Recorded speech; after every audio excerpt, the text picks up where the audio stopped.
you know, they're closing for this term. So this today is the last day, and they do have one talk by Bernard Eccles. So just letting you know.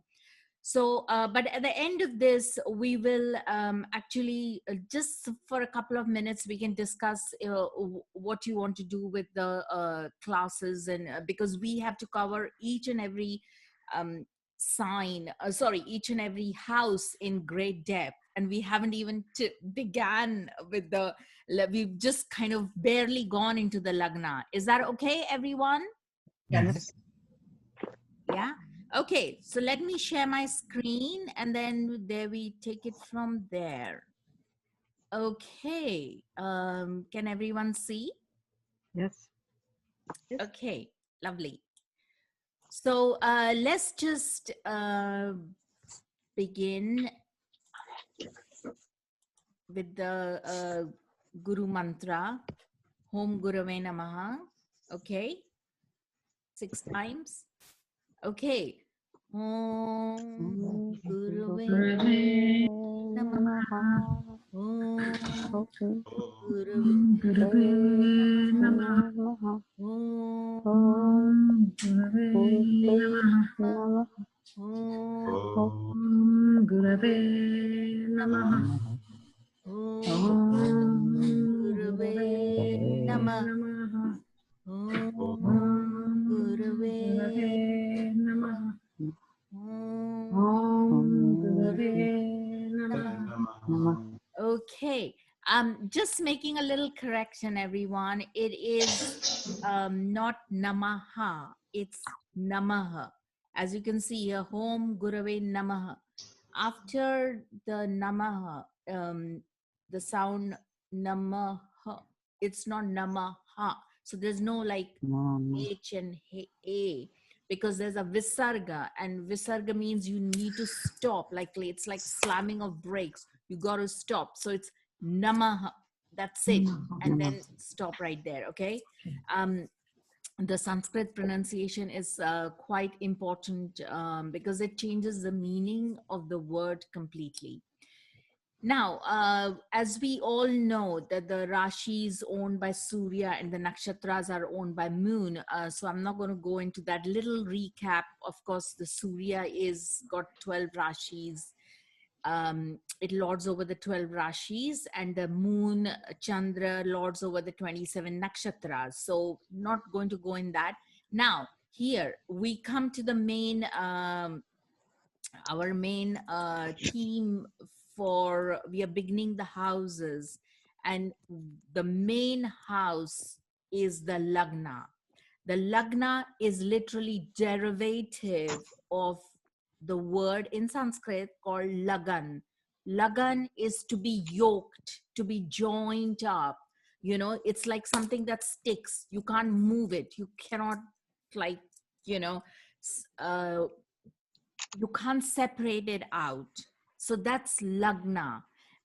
So it that etymology that means a lot when we are talking about from that point of view, that Lagna, that you can't separate it out. So everybody who's born is born, whether you know it or not, you're definitely born in a certain Lagna, and so you can't separate yourself out. You know, it's kind of for this lifetime that Lagna will dominate. It is the easternmost point in the horizon for you. And the Karaka, which is nothing but the significator, is Surya, the sun, because it's the first house. The first house is akin to, in the Kal Purusha, it is the Aries, house of Aries, where the sun is in its exaltation. So the first house is also the Om. You know, the bija for the first house is Om. So the first house is it's the entry point. It's kind of um, one of the most important points in the entire chart, without which we'll be lost. We wouldn't know what to do, you know. So that is something you have to really understand on a very deep level. And here it's a little bit of recap of last time which we did, because the for ascendant is the rising point, the easternmost point. So the descendant is exactly the point opposite to that, and so that's the point which is kind of in its a sort of setting sun. You know, it's akin to the um, the setting of the sun, the asta lagna it is called. Asta means setting of the sun.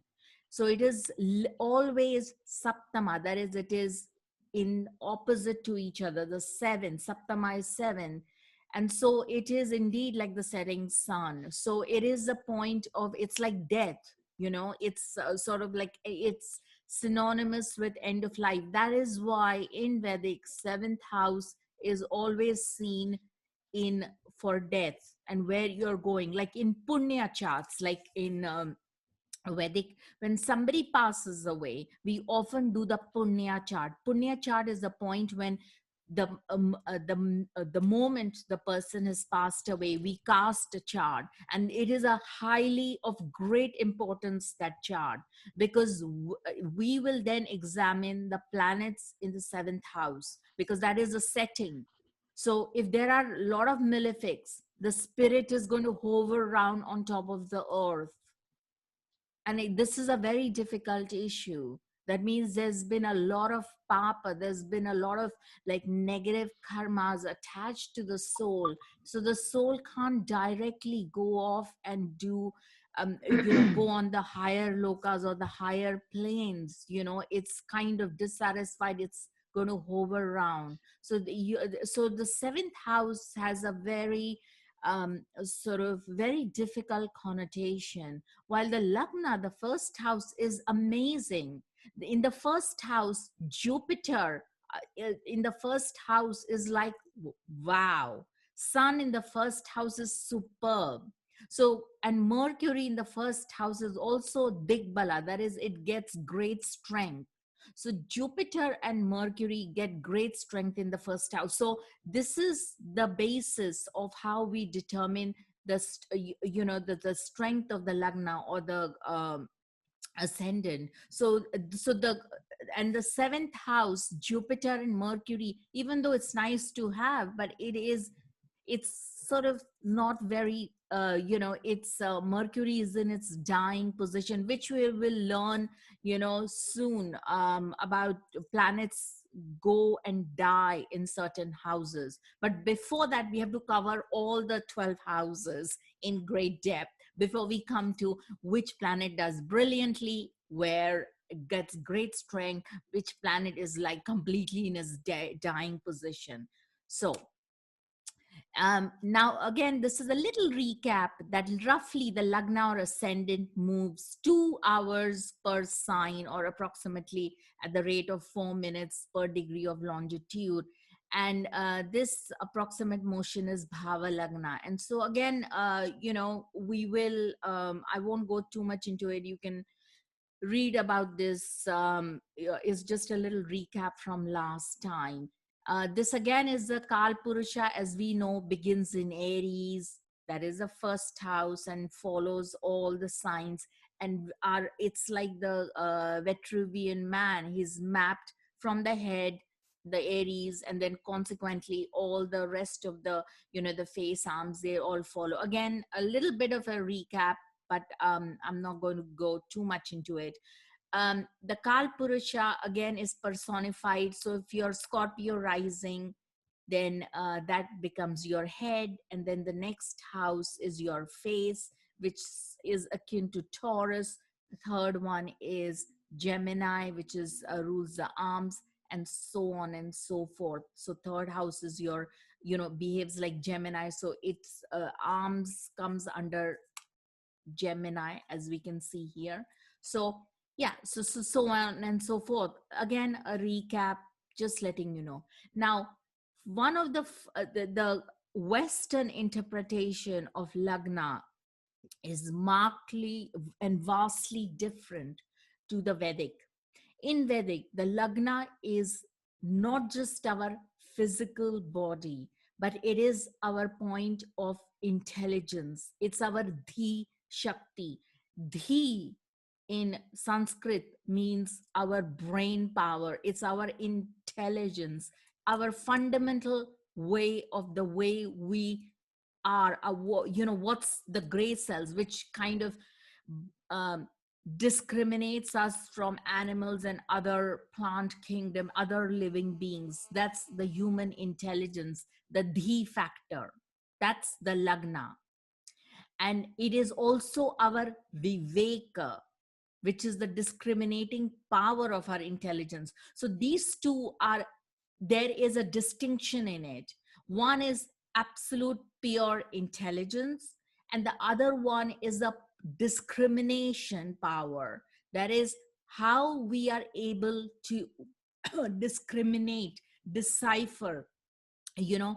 For example, if you have a lot of malefics on your ascendant, they are going to color your discriminating power, because they are asuras, they are malefics, you know. So they are going to make a difference to your intelligence. Your power to make any decision is based on your intelligence.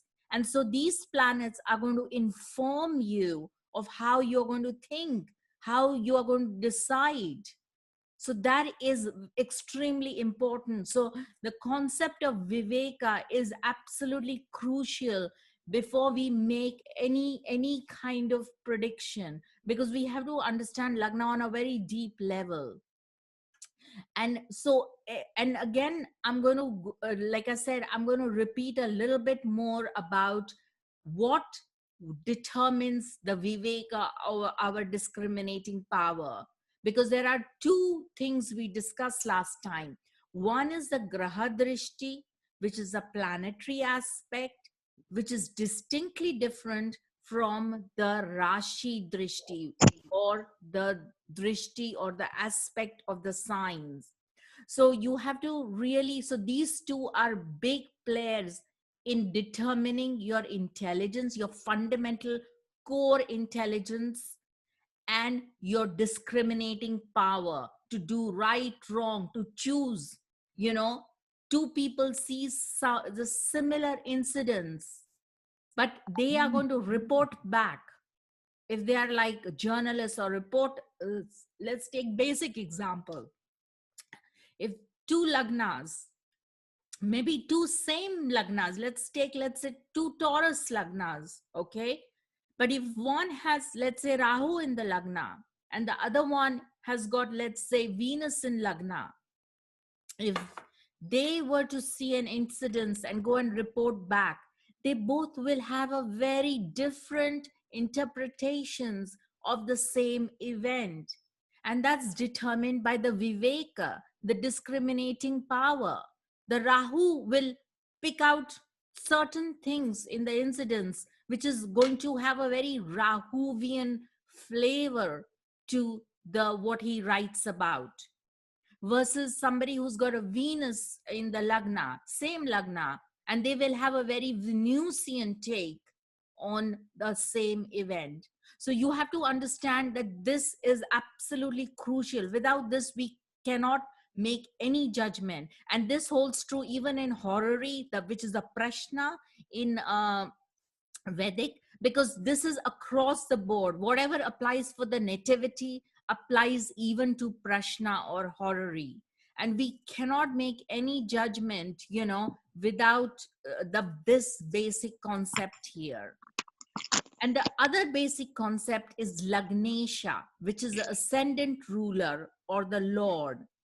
And we often read not just the chart from the Lagna itself, but from the Paka Lagna, which is nothing but where the ascendant ruler goes, the sign it goes in, and how it ripens. Paka in Sanskrit means to ripen, you know. So where is it ripening? So these two factors are absolutely crucial to the reading of the chart. Without this, we are going to go nowhere. Is everybody clear on that? Yes. Okay. So again, here, like I said, 9 grahas commence from Surya, and the Lagna is literally a mathematical point. Sorry, I've missed the slide.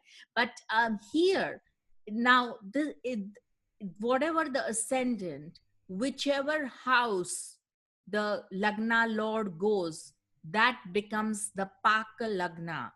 And it has a determining factor on how, where your intelligence is going, what you're going to manifest on a concrete level, whom you're going to listen to.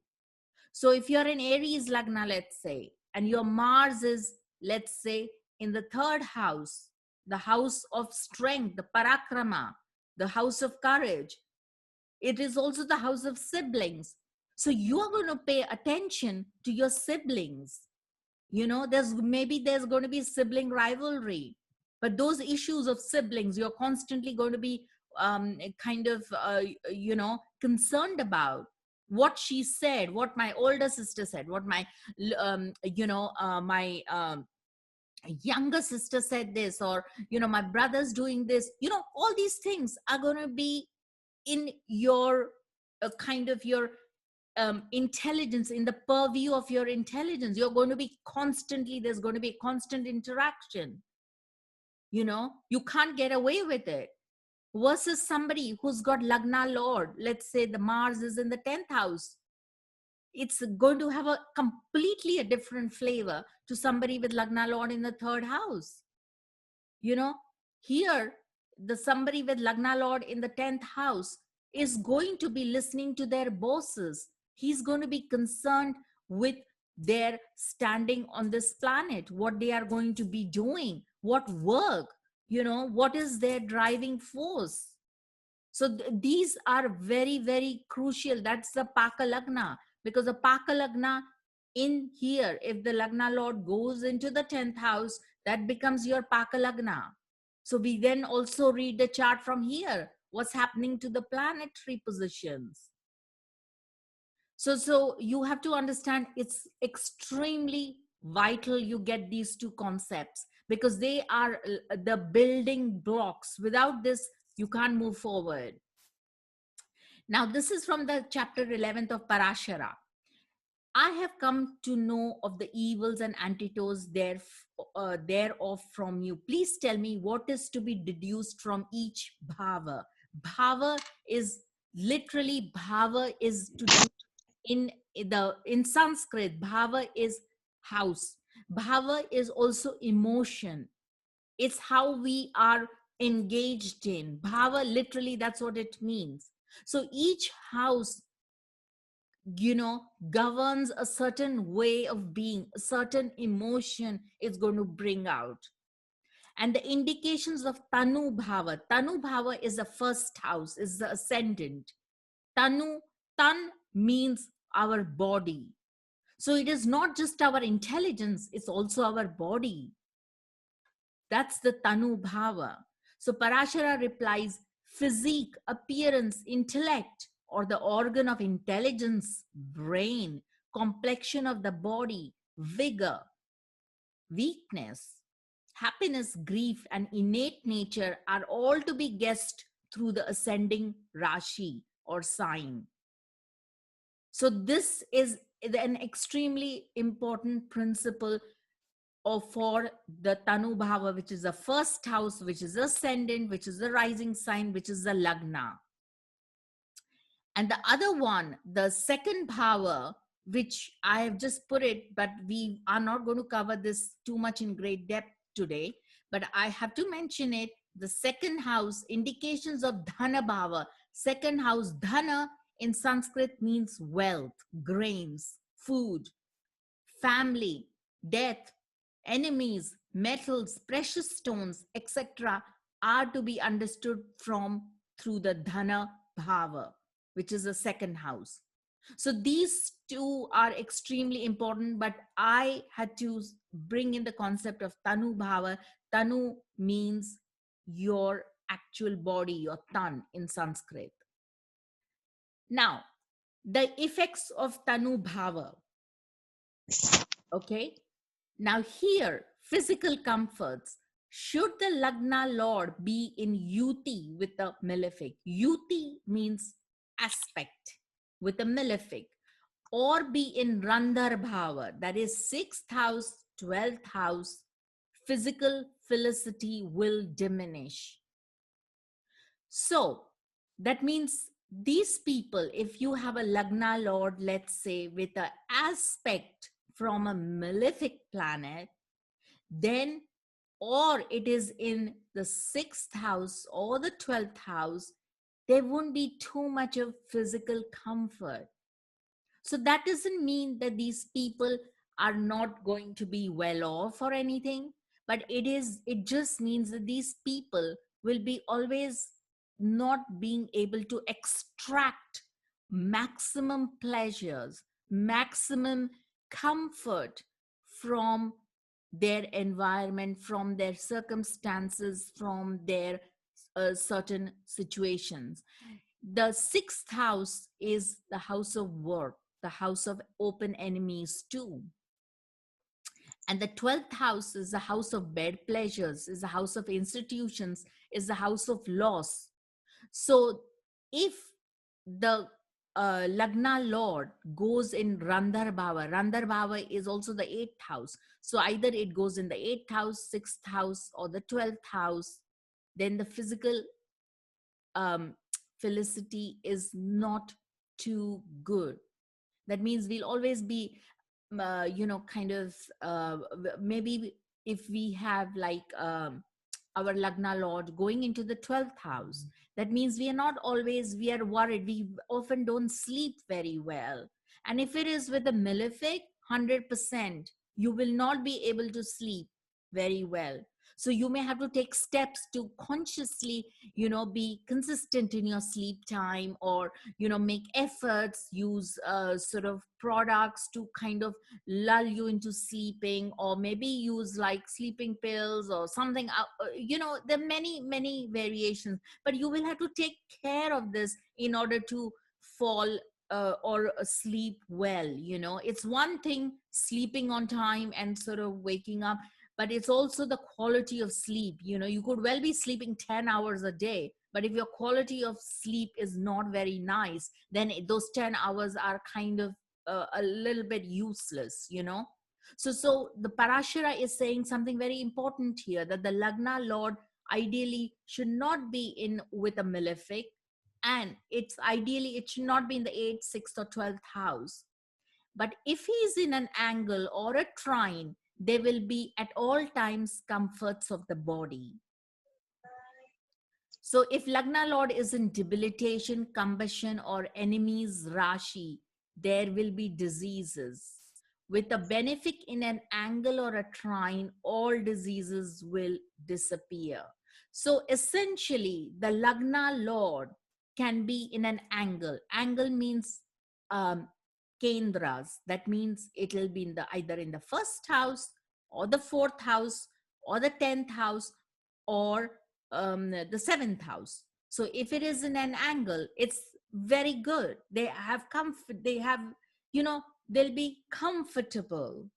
If it is in a trine, that is, if it is in the 1st house or the 5th house or the 9th house, then they will be comfortable at all times, at least the body level comfort.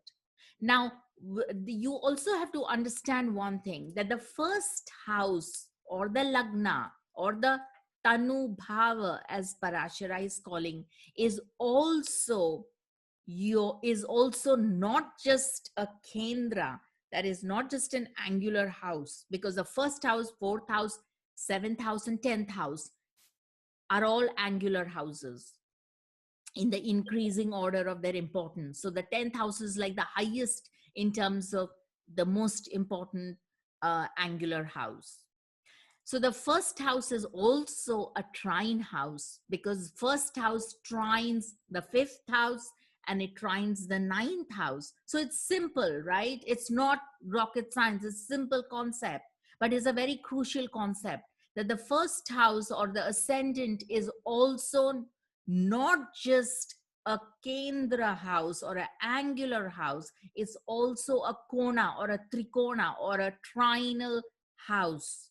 So you have to understand that as well, because this is an extremely important concept too. And now, if the Lagna Lord is in its debility or combusted, that means it's very close to the sun.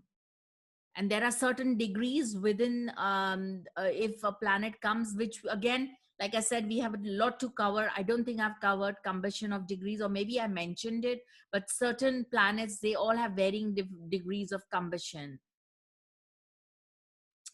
Or enemy's Rashi, that is sign of the enemy, there will be diseases. So there will be a little bit, it'll be problematic.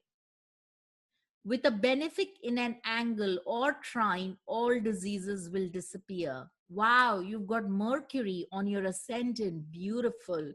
So then you'll be able to fight it. You've got Venus on your ascendant. Fantastic. You've got Jupiter in the first house, or you've got Jupiter in the 10th house. Superb. You will be able to overcome a lot of the problems. That's fantastic. Or even if you have a benefic aspecting it, that's also good enough, because that is the next thing we will look for. Lagna's angles, that is Bandhu, Yuvati, or 10th, or its trine containing a benefic, is a powerful remedy for all related to health. This is very important. I wish I had a pen here, which could kind of highlight it. But please remember this. This is one of the best remedies. If you have an affliction by a malefic in any of the house, what do we look for?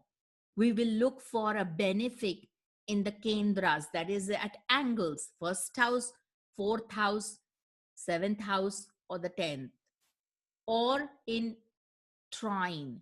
That means the trine to the Lagna, which is the first house or the fifth house or the ninth house, containing at least one benefic. You just need one, one benefic. And then that is going to help you out, to bail you out of your health issues. Is everybody okay with that? Hello? Any questions? No. Now clear. Yeah, can I ask one question? Yes, go on. If, for example, it's Venus, it's a benefic, but if this Venus rules like sixth house, she's not more a benefic, right? Yes, she becomes kind of a temporary malefic. We haven't come to the Okay. temporary malefics and all that, but end of the day, you have to see. Yes, you're right, absolutely, very intelligent. Who was that? Vanya. Vanya, very clever. Yes, indeed. But we have to, it's like, it's a case of beggars can't be choosers.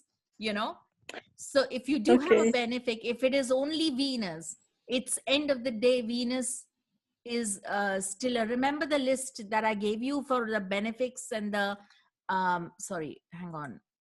Yeah, remember the list I gave you for all the benefics and the uh,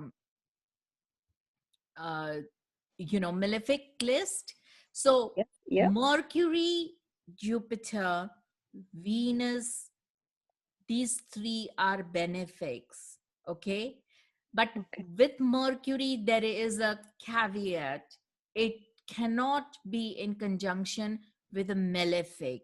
That is the trouble with Mercury, because let's say you have Mercury in the fifth house. Okay, it's beautiful, it will act as a benefic, provided it is on its own or it's with Jupiter. Then it's beautiful, fantastic.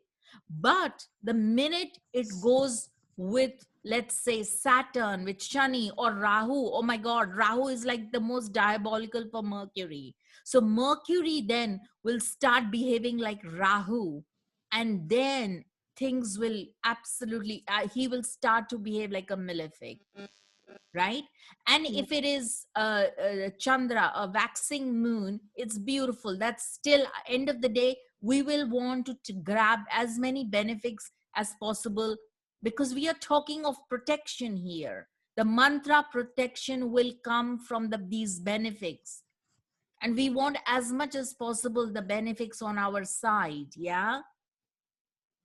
Yeah. Okay. Yeah. So yes, you're right. Absolutely. That Venus, if it rules the sixth house, but it's still a benefic end of the day. So we would want to take care of that. Yeah. So Okay. Ma'am, now, Yes, go on. you said Mercury in the seventh is not good, but if Mercury is a benefic and it would be on an angle in the seventh, Yeah. so is it good or not Well, to have Mercury in again, the seventh? okay, here's the thing. Yes, if you have nothing, then Mercury will be, it is a benefic at the end of the day. Okay.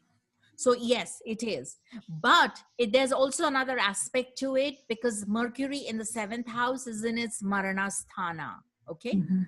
So, but it's not like a dire situation there, Okay, but okay.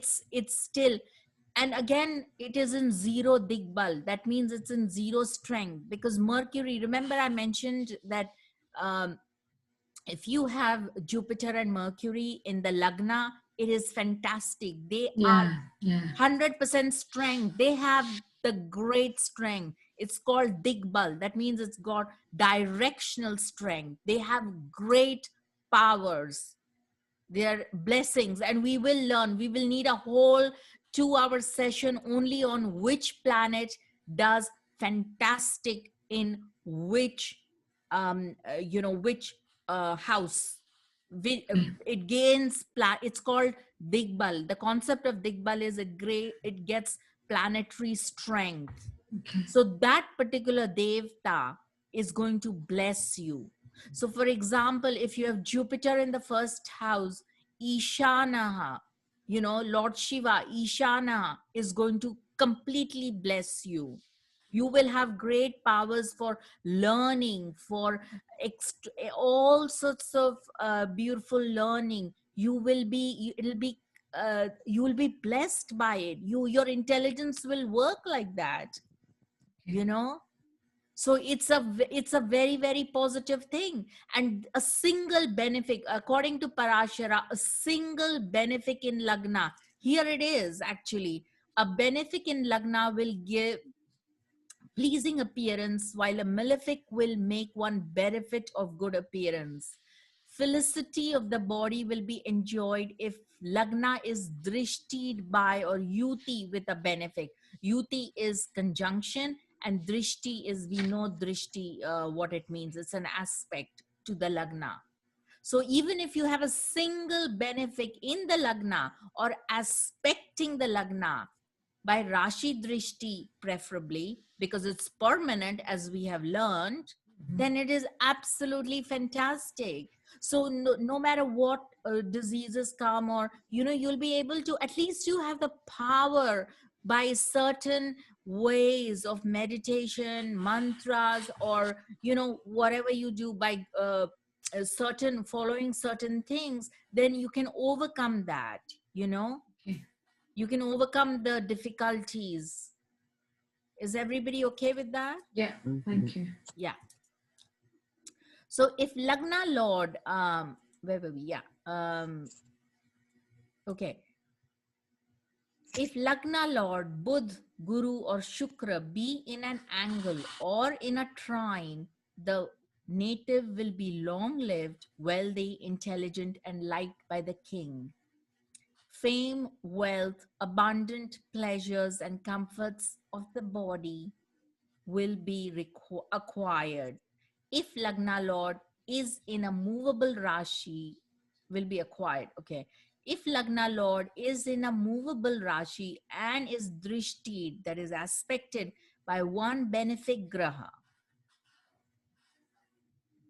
So that is absolute, it's clear, crystal clear, what a single Lagna Lord or Budh, that is Mercury, or Guru or Brihaspati, that is Jupiter, or Shukra, Venus, be in an angle, that is in a Kendra. We know angles 1, 4, 7, and 10, or in a trine, that is 1, 5, or 9.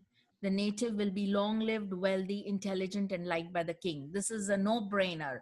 But you have to remember that this is absolutely crucial. When there is somebody who will walk in and you see their Vedic chart, a client walks in and you see their Vedic chart and they are kind of down and out, and if you want to give them hope, you activate those planets. If you see them in a trine or on an ascendant or in the 10th house, then you know that you can give the client some kind of hope. And if the Lagna Lord is in a movable Rashi, that is, it's in a Chara Rashi, that is, it's in the Cancer, Capricorn, Aries, and Libra, and be aspected by a benefic Graha, then too there will be pleasures, fame, abundance, and things like that. One will be endowed with royal marks of fortune if Buddha, that is Mercury, Guru, Jupiter, or Shukra, Venus be in Lagna along with Chandra, that is moon, or be in an angle from Lagna, that is angular from ascendant. If Buddha, Guru, or Shukra be in 4th, 7th, or 10th from Lagna, or be in the company of Chandra in Lagna, the native will enjoy royal fortunes. So this is absolutely clear. There's a no-brainer in that. Is everybody okay with this? Yeah. Mm-hmm. Yeah. So I'm going to take up a few charts after this, and then we can see also the aspect. Now, I want to go into, okay, there's more details here. Should the Lagna Lord, I think it's a repetition of the first one.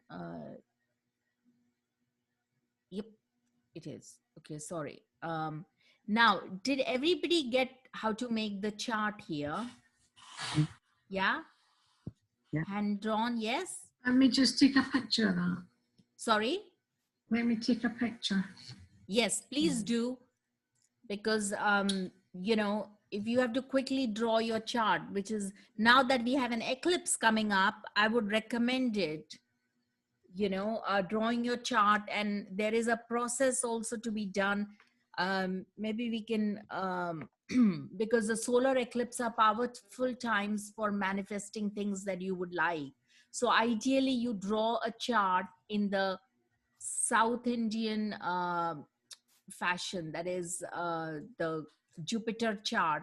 This is a Surya chakra. You could even do the Surya one, but it has to be either Surya one or the Jupiter one, and draw your own chart and have like a little altar or like a little place where you can keep at least Ganesh there, and so it's nice, light a candle. This is during the eclipse, and while the eclipse is progressing, it's absolutely fantastic to do some kind of like a little meditation and a mantra for a Dakshina Murti for increased knowledge, which will lead to increased wealth or whatever. But wealth is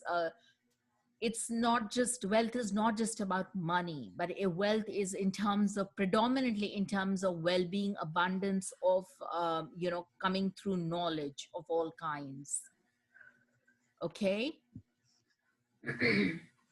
Okay, so now this is another beautiful text, Kalyan Varma's Saravali. This is one of my favorite texts. This is also a very, very important text. Now, the strength of the Rashi, that is, if a Rashi is aspected by its Lord or by a planet that is friendly to its Lord, or by Mercury or by Jupiter, it is said to be strong. Planets other than the above do not lend strength by aspect. So, for example, if we want to know if you have a strong rising sign, okay, this is the principle here is being given. That is, if it is, let's say you have Scorpio Lagna and your Mars is, let's say, in Leo, or, then, and you have Mercury in, let's say, on your ascendant, okay, in Scorpio. So, is the Lord of your ascendant aspecting your Lagna? It's only by Graha Drishti, because the Lagna Lord Mars is in Leo. So it is not Rashi Drishti. So it will be strong, it'll be quite good, but it's not as powerful as if the Lagna Lord has a Rashi Drishti. That means it's permanent. Versus, let's say, if you have Scorpio Lagna and your Mars is in Aries. Aries is aspecting Scorpio. Remember we did that? Rashi Drishti, yes? Yeah. Yeah. So then that Mars, the Lord of the Ascendant, becomes very strong, very strong. You have like a extremely powerful Lord of the Ascendant. Supposing you don't have that, okay? So you have Ketu somewhere, it's not aspecting it. You have Mars, let's say, somewhere else. Then what do? You look for a friendly planet to the Lord of the Ascendant. So who's friends with, have we done who's friends with who? Oh, we did. Did we? Yeah. Not in great depth. But anyway, for the moment, let's say for Jupiter, the friend is, sorry, for Mars, the friend is Sun and Moon, okay? And to an extent, Jupiter. So, you know, so let's say if you have a Moon aspecting it, you know, it's on Moon in, let's say, in Taurus. So Moon is aspecting your Lagna. That's very positive. It's also exalted Moon.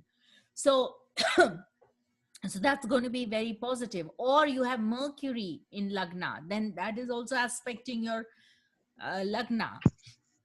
Or Jupiter, then you has, that means your Lagna is strong. So there are three key factors. You need either a friendly benefic to aspect it, or the Lord of the rising sign, or Mercury or Jupiter aspecting it. Okay, is everybody clear on that? Question. Yes, go on. What if you had Mars in the ascendant and Scorpio rising? Oh, that's absolutely fantastic. Okay. But there is also certain issues, because it's very good, but to access the planets in own sign are strong indeed, but they will not function at its optimum level. You cannot access the energy of that. That is a principle from the Vedic tradition I follow. So you can only access that Mars through Saturn, because the exaltation Lord, Mars exalts in the sign of Capricorn, whose Lord is Saturn.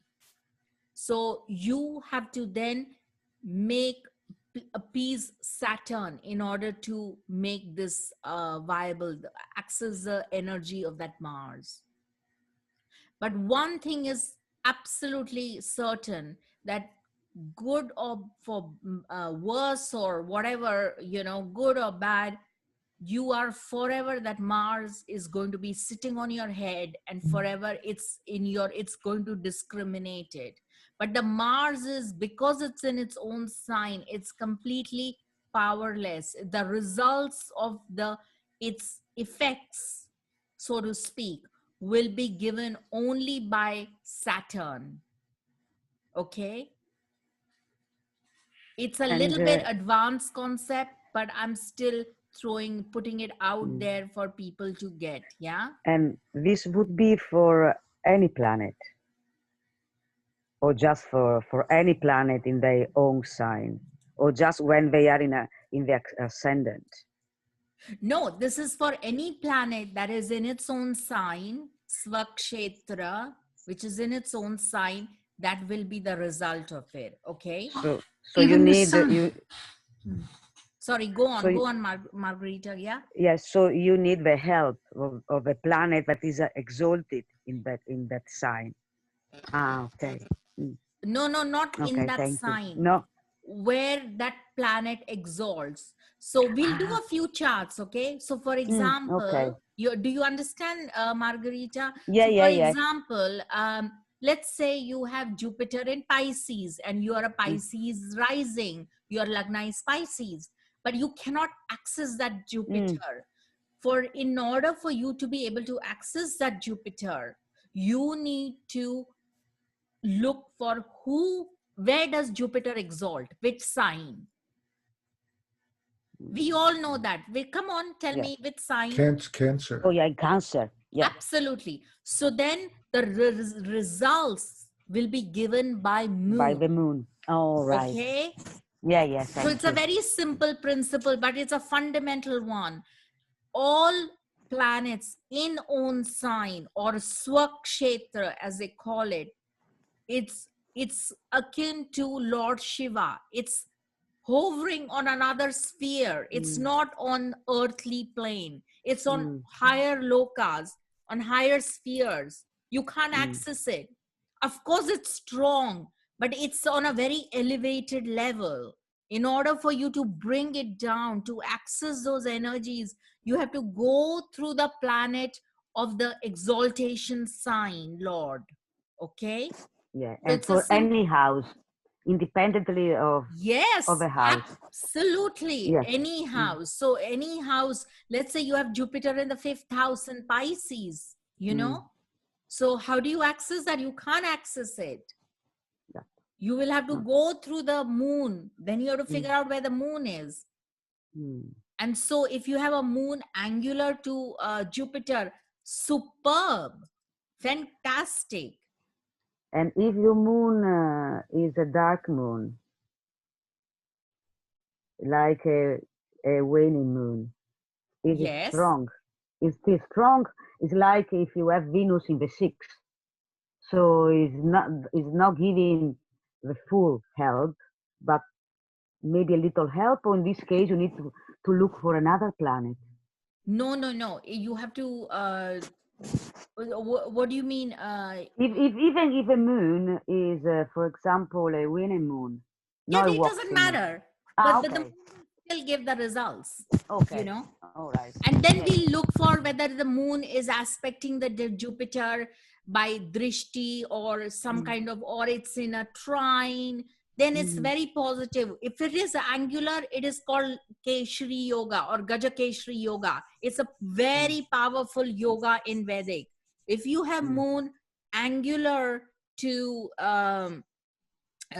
to Jupiter, it's a very, very powerful yoga. It's a Gajakeshri yoga. It's fantastic. Okay. mhm. Superb. So, yeah. So, I'm going to now, yes, Susan, you had a question. No, I Susan? was just going to say it's been answered. It was just because my son's in Leo, so that means it would express through Mars, presumably. Yes, right on. So your son won't give you the results, you see. Okay. You see, Oh because well. well, it's not oh well, it's good to know, because then you can, at least you know what to Yeah. do. Mars will be Mars giving you the is, result, because that sun in Leo is very strong, but it's hovering around. It's, it's in meditation. It's like Lord Shiva in meditation. It's not sitting on the earthly plane. It's like, okay. it's beneath its dignity. If you say, hey, can you provide me with this, it's like, what? I'm in meditation, don't disturb me, get away. That is how it is. Yeah. You see. Yeah. So like Anthony, you've got Jupiter in Lagna, right? Yes, I have Jupiter in Lagna. Yeah, that's extremely positive. That's because Jupiter has got great strength in the 1st house in Lagna.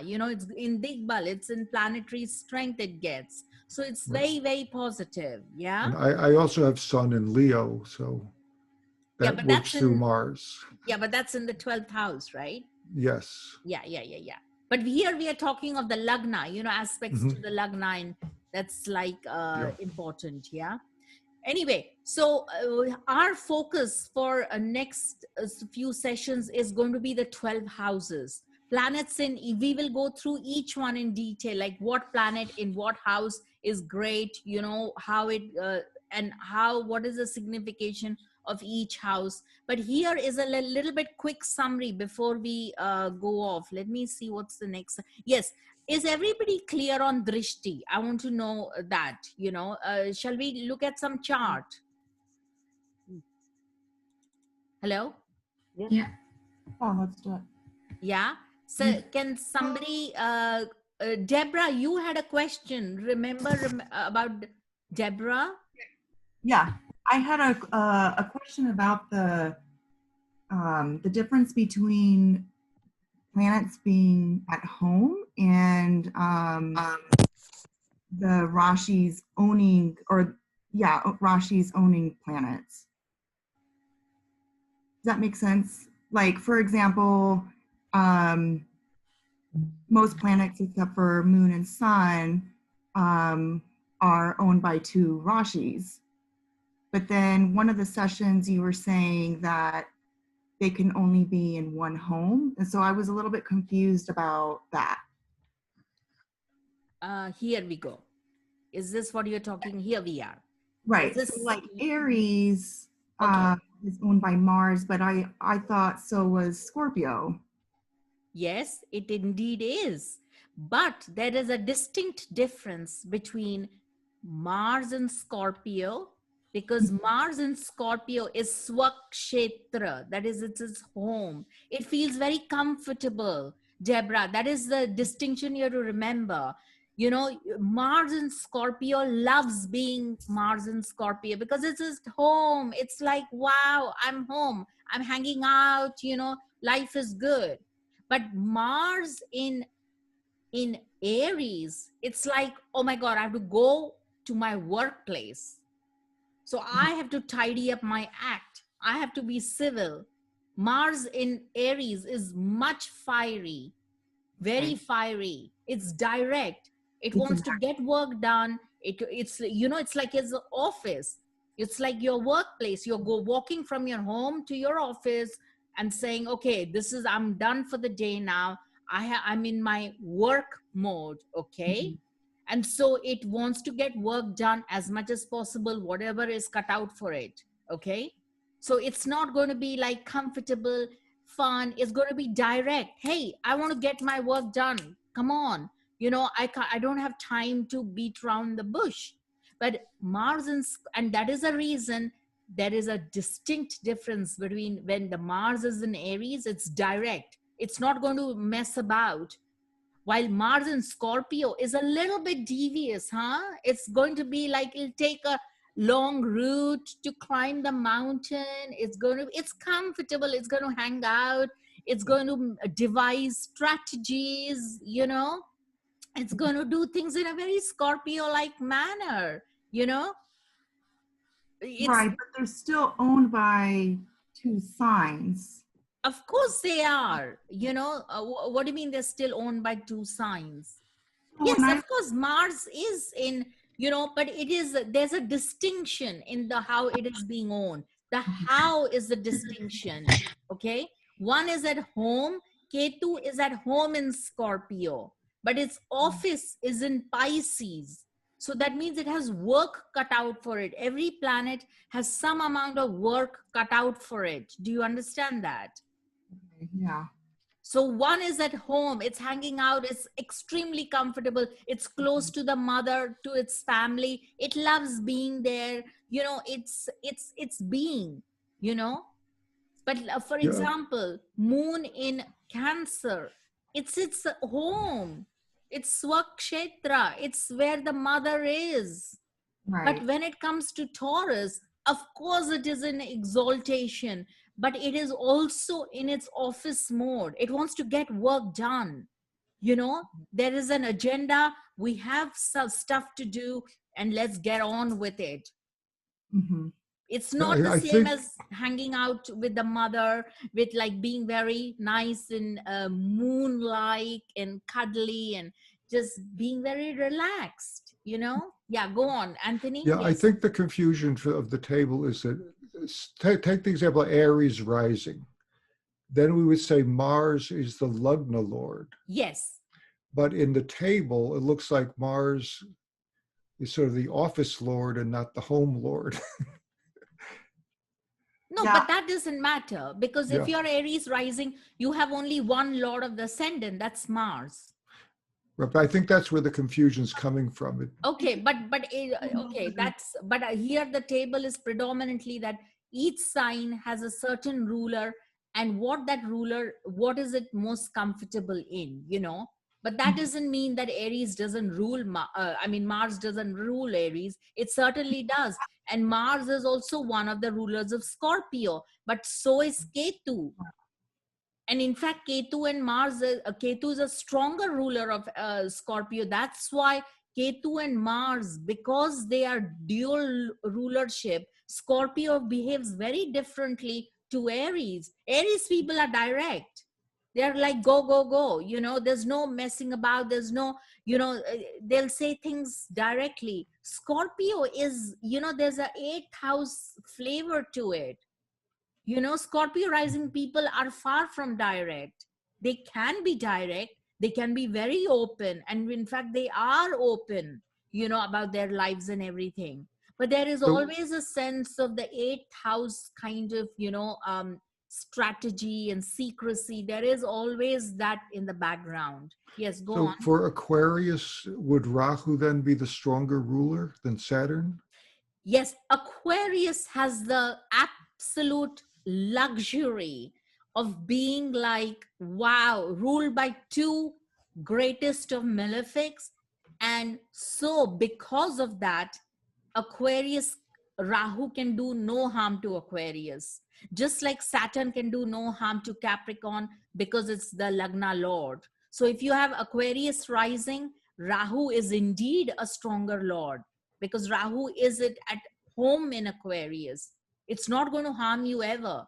Transit of Rahu over Aquarius, and if you're Aquarius rising, if you're in a planetary period of Rahu, Aquarius, it's very comfortable. It's its home. Fantastic, It's not going to harm you. No way. Yes, of course, it's a malefic end of the day. Yes, it's a tamas energy, but it's not going to harm you. It's very comfortable. Rahu in Aquarius is absolutely fantastic. It feels extremely comfortable. But remember the principle.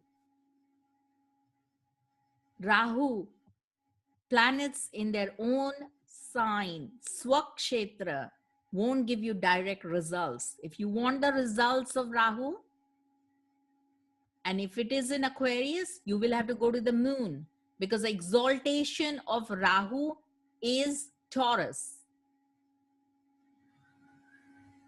Now, this is a little bit advanced, guys, but you know what? We don't have time. So I have to end because it's 7 o'clock. Now, I have a few questions, guys. Do you guys want an extra class? Yes. Yeah. Yeah. Yes. So when is it most suitable for you? Because is it after Christmas, between, the dead period between Christmas and New Year's? We can go through all the 12 houses in great depth, along with the things that we have been having. So when suits you, Sanal? We could have a lesson next week. Let me just But you check. didn't want that because of the eclipse.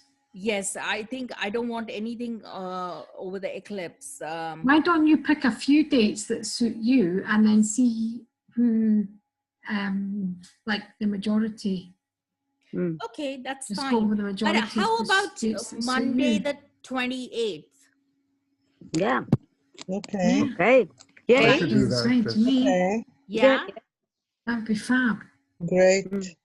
Then we can do like a 2-hour session with a little bit Brilliant. of a break, Have a Christmas party. Yeah, Yeah. and then you know, with a break, we can With have Santa like hat on. drinks. Yeah, like we can have like drinks, tea, coffee, whatever.